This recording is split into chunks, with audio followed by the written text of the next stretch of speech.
Bonjour, good afternoon, and welcome to What's Distance Education. My name is Greg Weaver, and this is ENG3C, Grade 11 College Prep English. I'd like to welcome everyone who's listening across the north today at Home Your Learning Center or on Bell Express U. To call in and join our class, you can call 1-800-465-7144 or 737-4017 or 2983 in the Sioux Lookout, Lac Seul, or Dryden areas. Let's welcome everyone back today. Hope everyone had a good day yesterday. Today we are going to be starting with unit number 4, which is our last unit of the course.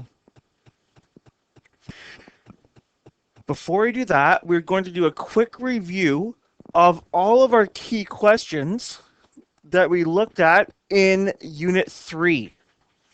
We finished this off yesterday, but do a quick review. Reminder that we only have now 6 classes left. We have 2 more, Wednesday and Thursday of this week, and then we have 3 next week. After that, we have no more. If you need more time with the course, let me know. If you're close to being done, we can give you an extension. If not, we can transfer you into the IL section of this course, which will give you an extra 9 weeks. The IL course deadline for all courses is Friday, June 12th, which is the last day of term 2B, or next term radio term as well. So try and get you working as soon as you can. Any questions, be sure to let me know. I'll be in the office my normal hours Wednesday, Thursday. And probably every day next week. There's a chance I may be traveling later next week, but I will let you know that later on. So we're starting out today looking at Unit 3. We're going to quickly work through all of the key questions that are present in the novel, or which is the basis for this unit. So we start with lesson 11. It was like the first part of the novel. Now, I read the first part together as a class during the first 6 weeks of the course. So now you had to review that and keep working on it and apply that in a different way. So what we're looking at, our first key question, focused on the personality and the character traits of our protagonist and our narrator, which was Scout. So you had to do a couple of support questions first, just to get your head wrapped around the different topics and to give you some background. And then key question 12 asked you to write a short response journal outlining what you and Scout either had similar traits together, or what traits you and Scout had different.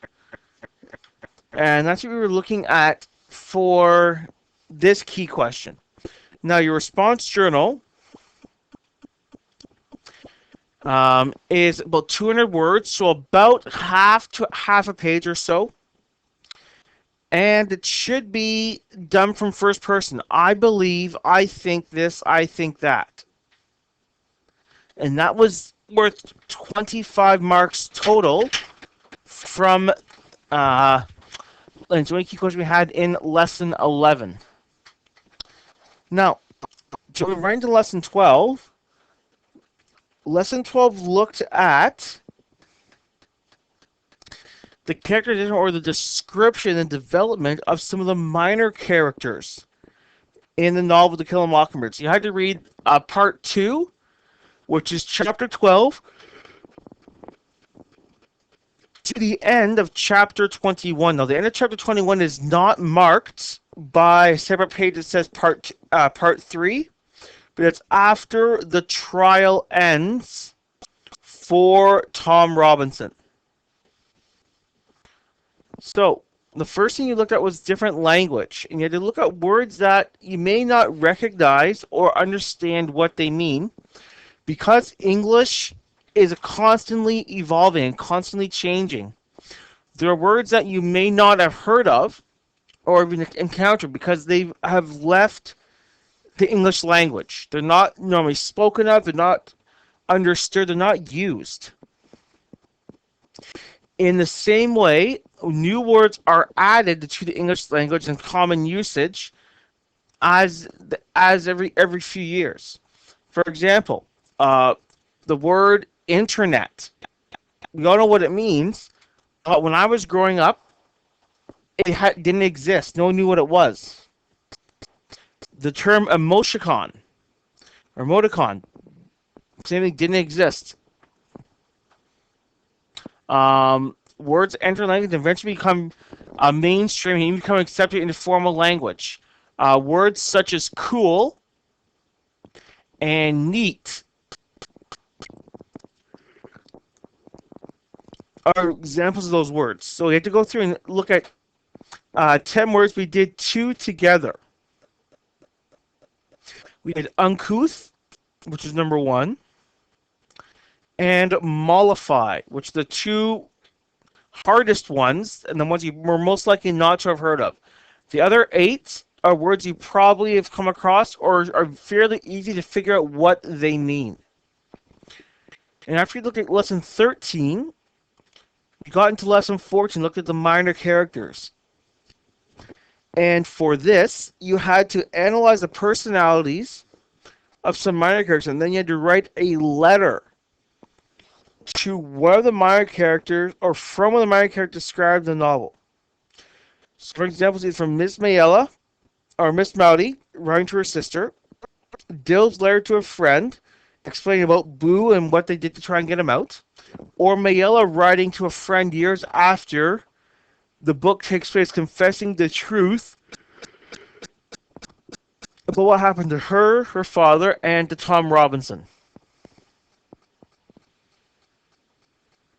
You have to do both a rough draft and a good draft, and have specific text details that went along with your argument and your story. And this assignment was worth 30 marks total. Now, lesson 13 looked at different types of language, looking at figurative language mostly. And we looked a bit at the setting, as well as similes, hyperbole, metaphors, personification, and alliteration. Before you had to find examples of similes, metaphors, hyperbole, and personification in the novel To Kill a Mockingbird. Can come from any part of the novel.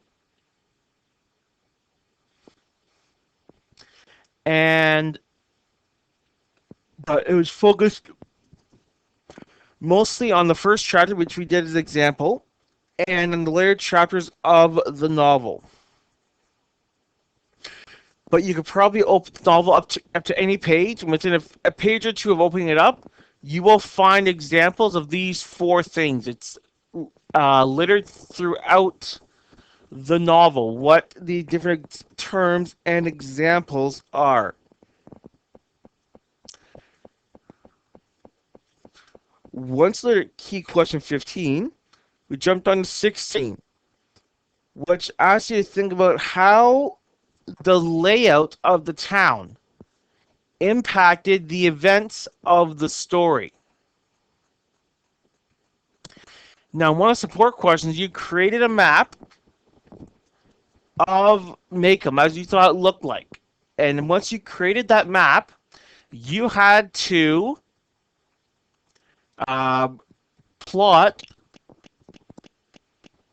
where everyone's house is, where the school was, and where all the different points of the town were.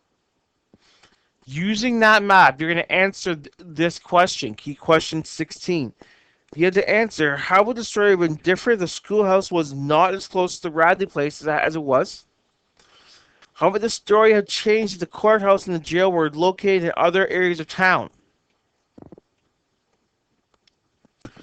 What might have been different if the Finch house was not on the main street of Maycomb?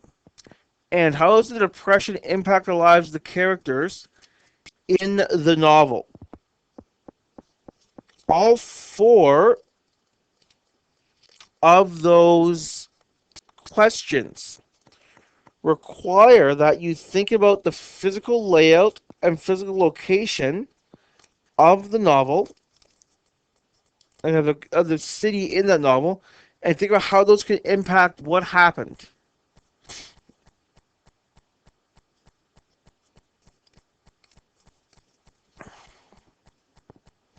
And that led us into lesson 14, which is looking at writing an essay. That was our big task in this key question. So you had to write a task based on discrimination as it occurs in the novel. Now we spent a lot of time looking at this, but I did say if you get started and you have a hard time, to give me a call, because there's so much more that we just didn't have time to cover that I would like to go over.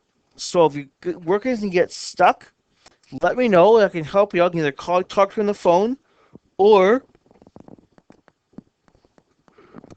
we can set up a Bridget meeting. So you can get your learning center at home, go online, and we can work through it together using the same program we use for our courses. You had to write an essay on discrimination. It was worth 20 marks, and the outline's right in there. You have to do an outline, a rough draft, edit it, and then do a conclusion, which is a fair amount of work to do, but is the proper process to complete when you do end up writing an essay.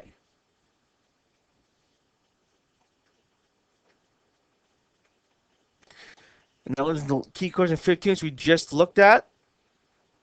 The first thing I do is do a bit of research on the author, Harper Lee. You had to find a web page that gave a fairly detailed bibliography, and then you had to you take all that information that you found and then summarize it down so that you know and can focus in on specific areas of her life that would have similar way have impacted how she wrote the novel. After we look at the Scottsboro trials, look at what happened, was it, and what happened. And then we looked at the title, To Kill a Mockingbird, what was some of the meaning of that before I got into your reflections. So I had to write a book review of To Kill a Mockingbird. So based on what you did for the movie review back in lesson 4 of Unit 1, you have to complete a book report based on the novel. Now, you do not want to give away the ending. So talk about what happened, talk about the trial, talk about how Tom was found guilty, but do not talk about Bob Yule's attack on Jem and Scout, or how Boo Radley saved them. That would give away some of the ending of the novel. So I want to keep the surprise or the suspense present in the novel.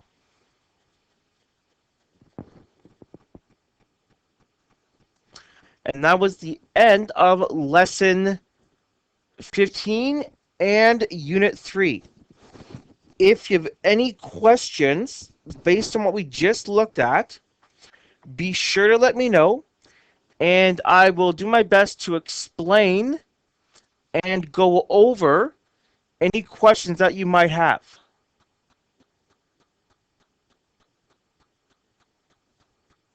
So we're going to jump right into unit number 4 now. This whole unit deals with poetry and looks at and reflects on what it is and different forms and ways to write it that exist.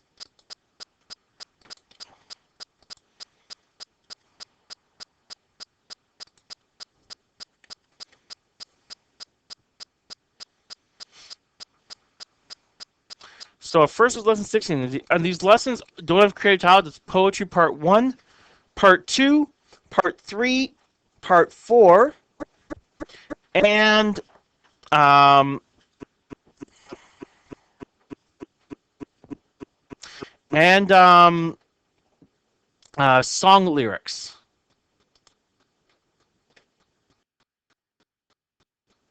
And we are back. So we had a little problem with our Bridget feed there, but we got back up running now.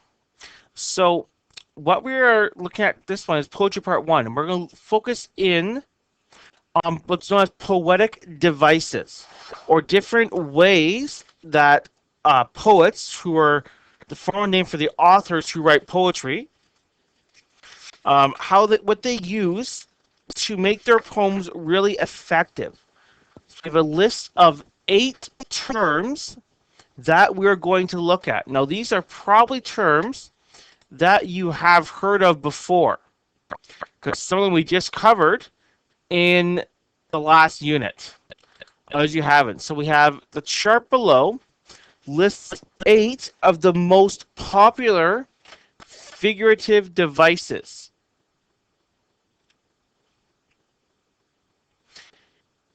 When you have finished reading about them, you have the chance to read some poems that contain these figurative languages. So the first 4 we looked at in our last unit.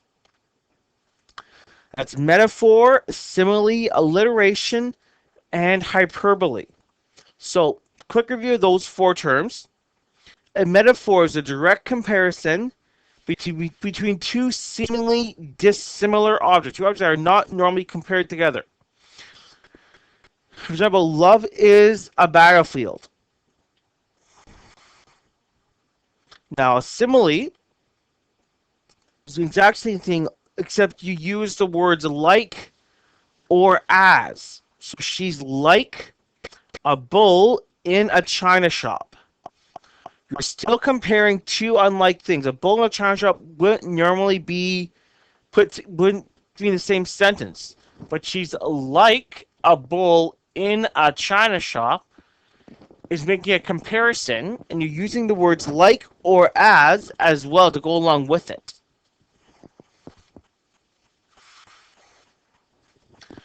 Three is alliteration.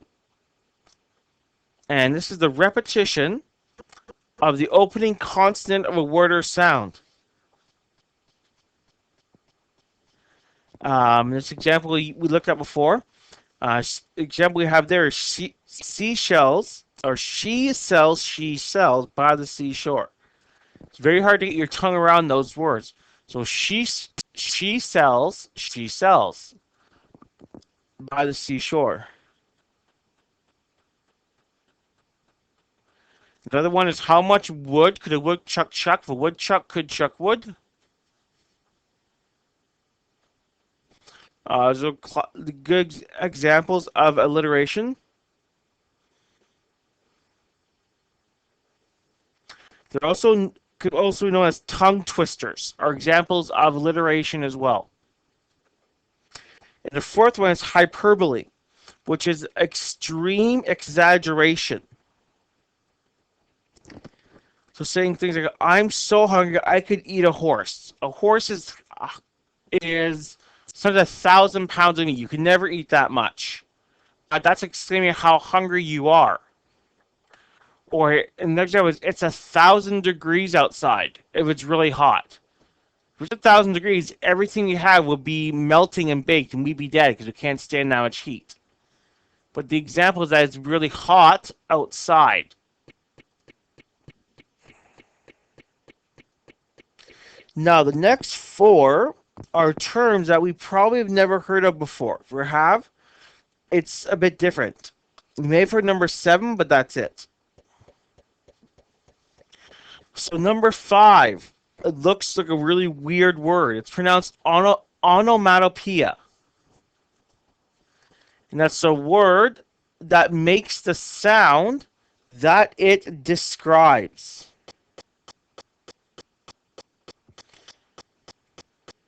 So for example, words like plop, clang, zip, pow, all the words that describe the sound that it makes.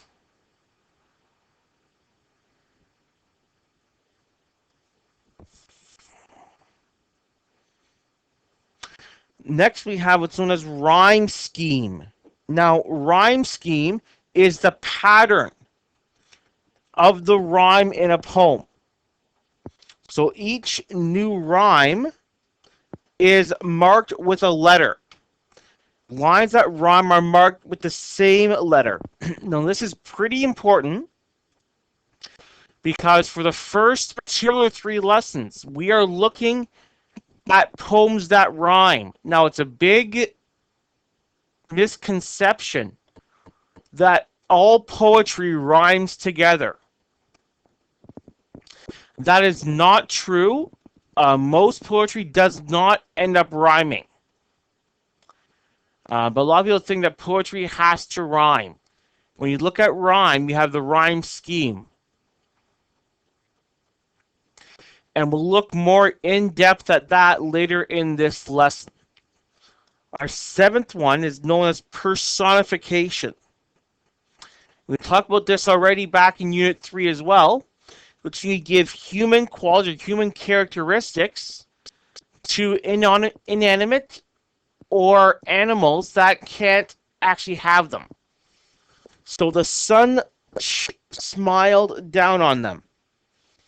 Well, the sun can't smile, but they're saying that's when it's really sunny out. The car creaked and groaned when it went over the bumps. Well, a car can't creak or groan. Those are noises that humans make. But by saying that, it helps the reader to understand exactly what the car would sound like, because they're very good descriptive words. And then number 8 is repetition, which is kind of ties back into alliteration, but not always. So repetition is using the same line or image numerous times in one work. Whereas alliteration is the same sound repeated constantly. Seashells, seashells by the seashore. Repetition is when you repeat a whole line. For example, there's a Christmas carol where it's deck the halls with boughs of holly. Fa la la la la la la. 'Tis season to be jolly. Fa la la la la la la la. So you repeat the fa la la la la la la la as a way to keep the reader's attention and draw their attention to what some of the differences are within that poem.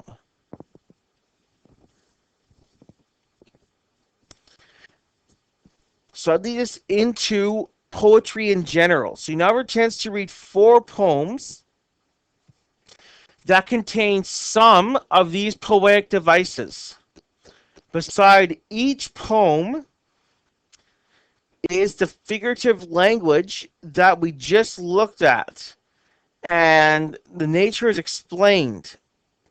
As you're reading, notice the poets use the figurative device to enrich their poetry. In most cases, they could have used other words, but chose these figurative touches deliberately. So for each poem, the rhyme scheme has also been outlined immediately after the line ends. So all 4 of these poems are going to rhyme together. And all these poems are fairly old.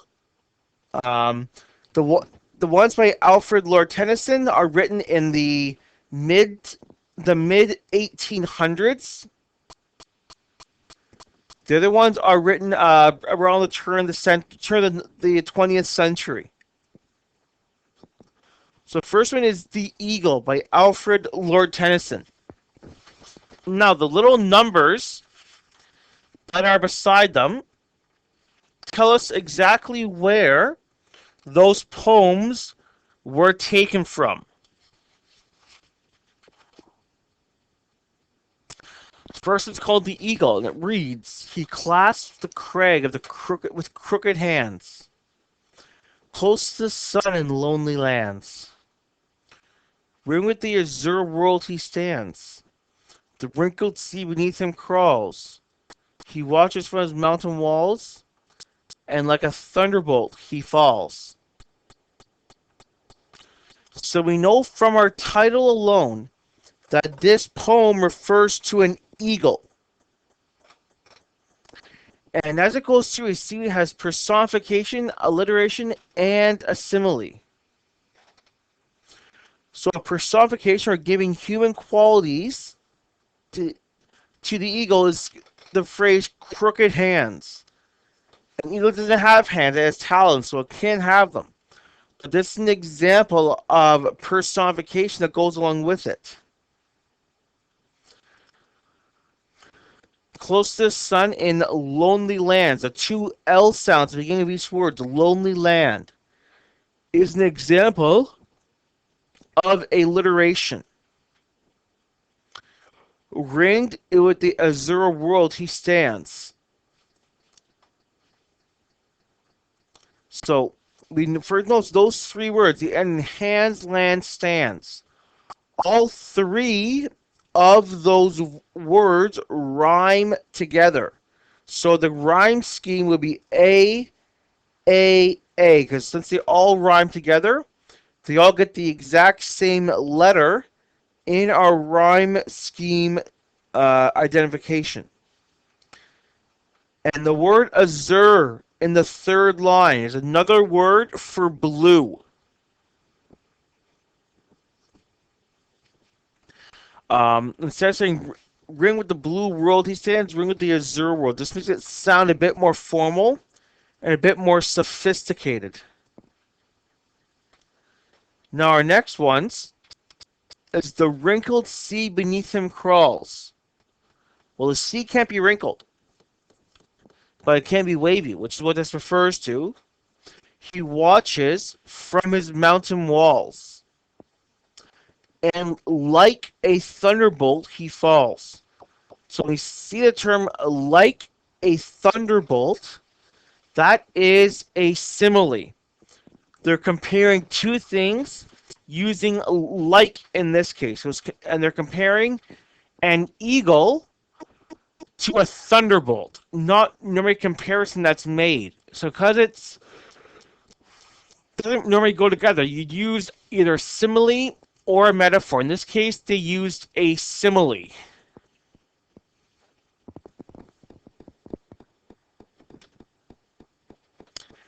Our next one is known as two, and the reference there is BBB. So crawls, walls, falls, all rhyme together. So if you were to write this out, you'd say the rhyme scheme is A, B, because you want to simplify it down. You could have a poem that's really long. So you want to try and simplify the rhyme scheme down to the best that you can. Next one is called Two Strangers. It's by Alden Nolan. So, two strangers, one of whom was I, shook with a rabbit's queasy cry. Suppressed with the quick hangman's wood, in the force the gallows wood. For one the childlike scream of death resounded in his tightened breath. He knew at once the air had cried. The voice itself had died. For when the ghostly cry brought back the exaltation of the track, he tasted in his rearing will the salt of the climatic kill. For his express space there was in his trees. They burned with their identities, each finding every echo gone, and saying nothing, they walked on.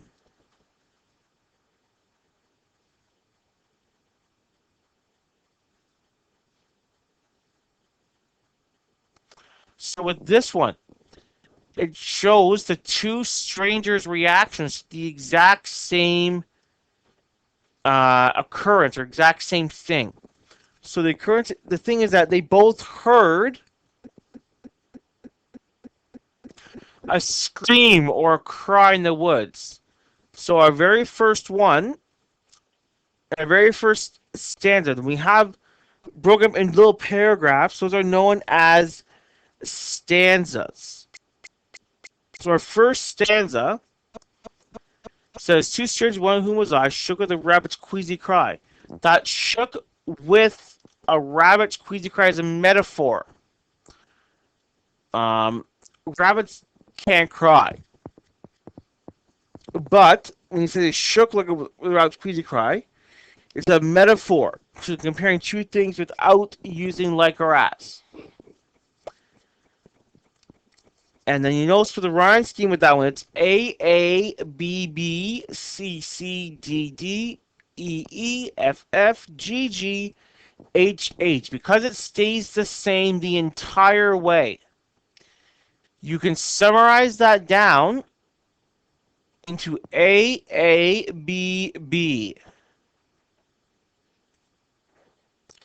So, because you know, with doing that, you know, the next paragraph is going to be CCDD, it'll be EEFF, and then GGHH.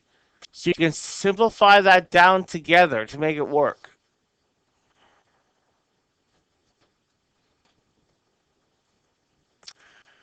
So our second stanza says, for one, the childlike scream of death, silence, taking breath, for he'd known the air had died, the void itself had died. So we have a similarly childlike scream as well.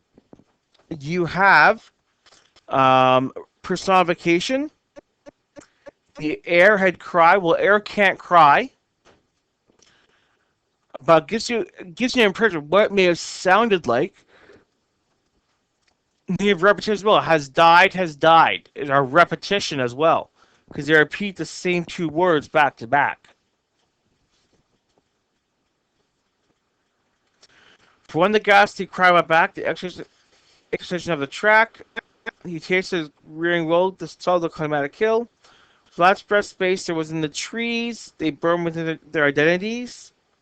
Then finding a vehicle gone, they say nothing. They walked on.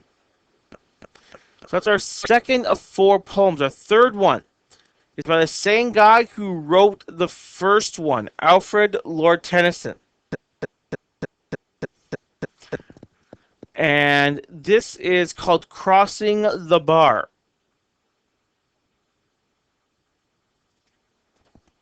So it says, sunset at evening star, and one clear call for me, and whether be morning of the bar when I put out to sea. But such a tide of moving seemed to sleep, too full for sound and foam, and one that drew out the boundless deep turns again home. Twilight and evening bell, and after that the dark. And I made there be no sadness or farewell for when I embark. For though foreborn of time and place, the flood may bear me far. When I hope I see my pilot face to face, when I have crossed the bar.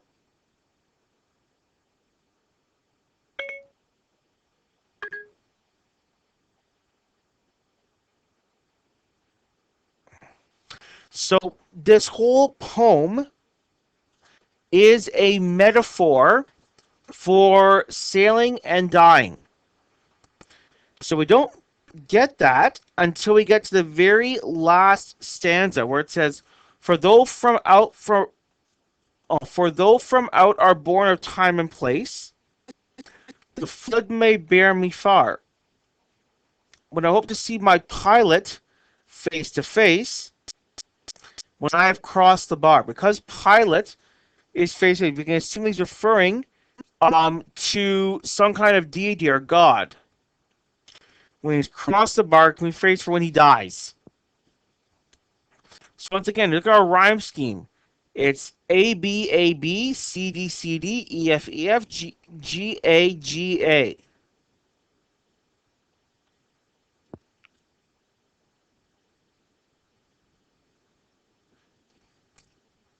So it's almost the exact same. The only thing is we have far and bar rhyme the same with the beginning. So it's not quite A B A B, but it's pretty close.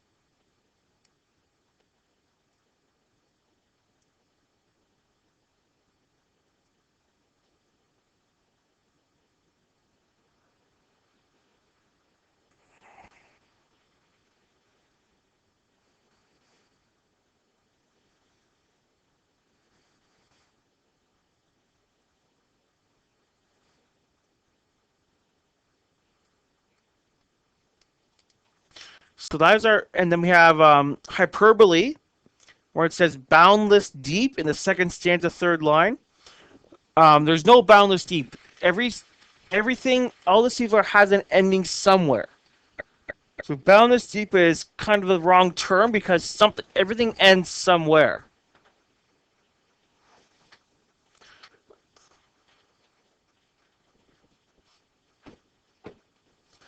And then our last one is personification. And we have that in our fourth stanza, first line, where it says time and place. So our third poem, and we're starting to get a bit short on time here. So our fourth poem is called Crossing Our Thoughts By. It's by Sarah Teasdale.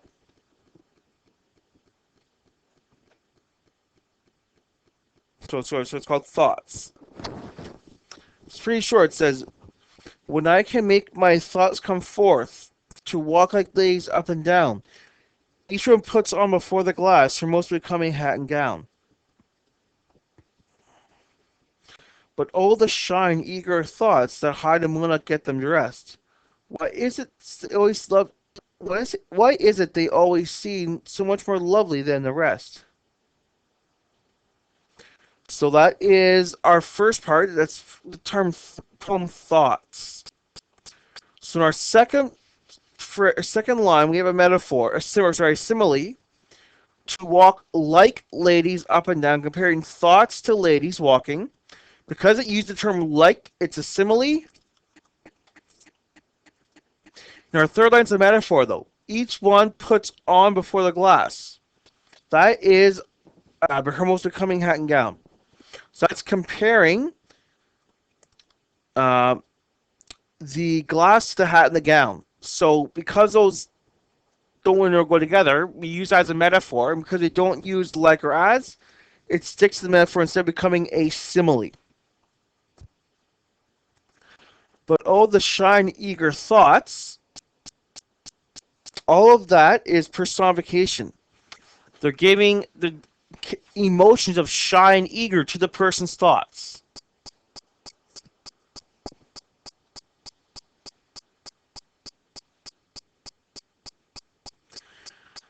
So that is our 4 poems. We have some support questions here now.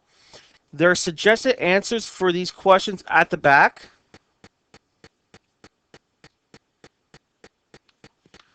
So for each of the following lines of poetry, identify in your notebook the figurative language used. So there's 10 terms here.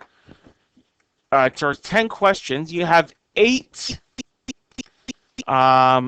terms we just looked at. So you want to try and match the term we looked at to these lines. Some will be repeated. Others won't have any mention whatsoever. So you can't just think, oh, I can use one of each and 2 more. That's not the case. But the lines are, all holds for hands, close like confessionals, the ambulance is thread, loud noons of cities. I never looked upon the sea and hear its waves sighing. So when you see that little front slash in between the words in numbers 2 and 3, those are how we show where a different line starts.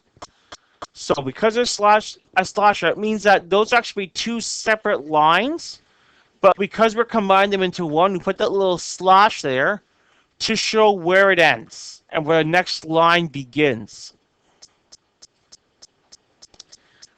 D is seashells by the seashore.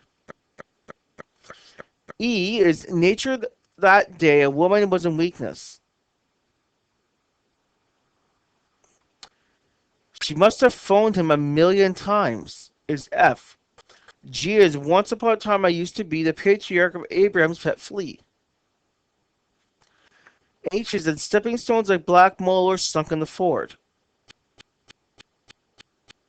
Ford, O Cabo River, Ford, O Cabo River in the dark.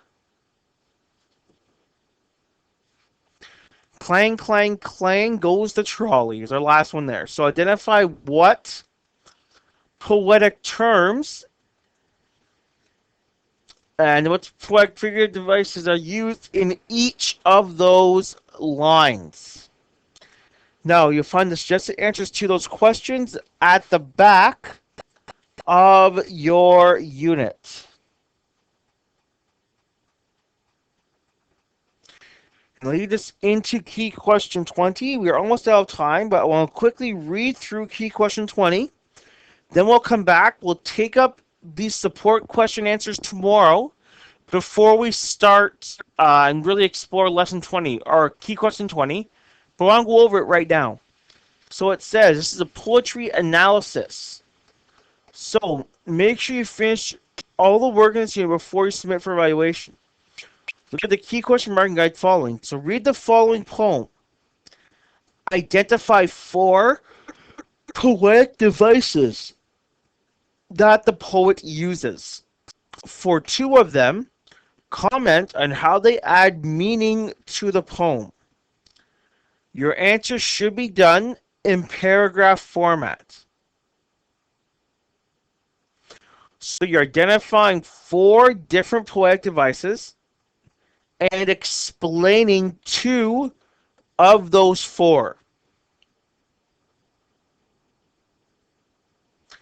So the poem was Inside the Great Pyramid by Gwendolyn MacEwan. All day the narrow shaft received us, every one. Came out sweating and grasping for air, and one old man collapsed upon a stair. I thought the fact that it stood so long was no guarantee it will stand today. But in we went anyway. And when heard I was halfway up along, a low rumbling like the echo of ancient stones. First straining to their place, I thought, we have made this. I scrambled out into the scandalous sun and saw the desert was for hourglass we had forgotten to invert. A tassel camel falling to his knees. The river filling the great water clock of earth.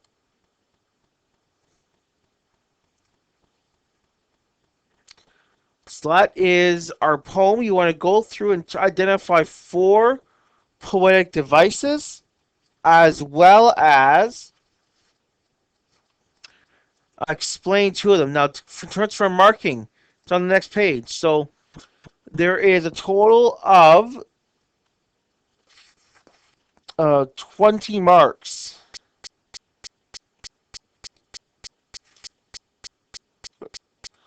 So you have looking for poetic devices, assessment advice, and your paragraph communication. How do you explain it? So the assessment devices will actually be done twice, 1 for each paragraph that you do, for a total of 20. So that's what we'll end up for today. We come back tomorrow. We'll go to the answers to the support questions, as well as working a bit more through this example poem for key question 20 before we start with lesson 17. Any questions, be sure to let me know. Other than that, everyone has a good night, good afternoon. I'll talk to everyone again at the exact same time tomorrow. Till then, miigwech, have a good night, and bye for now.